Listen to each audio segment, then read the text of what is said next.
அனைவருக்கும் காலை வணக்கம். நேற்றைய சித்ரா பௌர்ணமி கிரிவலத்தை மிக சிறப்பாக நாங்கள் தரிசனம் செய்தோம். இந்த கிரிவலமானது பல கோடி ஆத்மாக்களினுடைய ஒரு புண்ணியமானது அந்த கிரிவலத்தின் போது கிடைச்சது.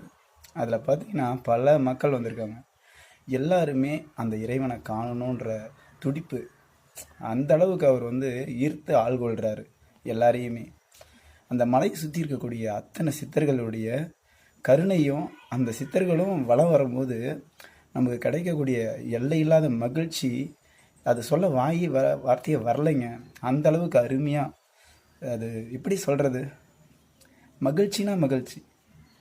அது நடக்கும்போது அந்த பாதியில் காலை வச்சாவே ஒரு விதமான சக்தி நமக்குள்ளே பிறகுது. அந்த சக்தியை நான் நேற்று உணர்ந்தேன். ரொம்ப சந்தோஷமாக இருந்தது. எல்லாரும் கிரிவலம் வாங்க, அந்த அனுபவத்தை பெறுங்க.